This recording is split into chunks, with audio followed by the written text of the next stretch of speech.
नमस्कार शेतकरी बांधवांनो, 3 वर्षाचा थकीत पीक विमा कंपन्यांच्या माध्यमातून शेतकऱ्यांच्या खात्यावर वितरित. शेतकरी बांधवांनो, 2022 ते 2024 पर्यंतचा रब्बी आणि खरीप पीक विमा पुढील पीक विमा कंपन्यांच्या माध्यमातून शेतकऱ्यांच्या खात्यावर आज वितरित केला आहे. मित्रांनो, कोणत्या कंपनीच्या माध्यमातून तुमच्या जिल्ह्यात पीक विमा रक्कम वितरित झाली आहे ते पाहूया.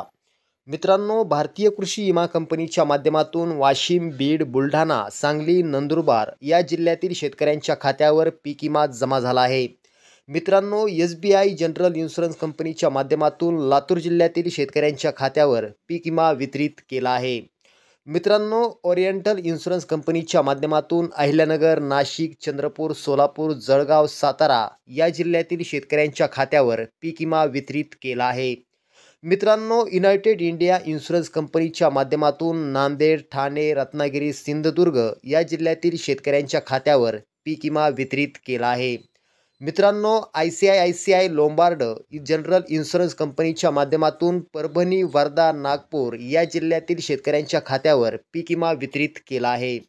मित्रांनो, HDFC जनरल इन्शुरन्स कंपनीच्या माध्यमातून हिंगोली, धाराशिव, अकोला, धुळे, पुणे या जिल्ह्यातील शेतकऱ्यांच्या खात्यावर पीक विमा वितरित केला आहे. मित्रांनो, रिलायन्स जनरल इन्शुरन्स कंपनीच्या माध्यमातून यवतमाळ, गडचिरोली, अमरावती या जिल्ह्यातील शेतकऱ्यांच्या खात्यावर पीक विमा वितरित केला आहे. मित्रांनो, सोम्पो जनरल इन्शुरन्स कंपनीच्या माध्यमातून जालना, गोंदिया, कोल्हापूर या जिल्ह्यातील शेतकऱ्यांच्या खात्यावर पीक विमा वितरित केला आहे. मित्रांनो, चोलामंडलम MS जनरल इन्शुरन्स कंपनीच्या माध्यमातून छत्रपती संभाजीनगर, भंडारा, पालघर, रायगड या जिल्ह्यातील शेतकऱ्यांच्या खात्यावर पीक विमा वितरित केला आहे. मित्रांनो, या सर्व वेगवेगळ्या कंपन्यांच्या माध्यमातून शेतकऱ्यांच्या खात्यावर थकीत पीक विमा वर्ग होत असून राज्यातील शेतकऱ्यांना मोठा दिलासा मिळाला आहे.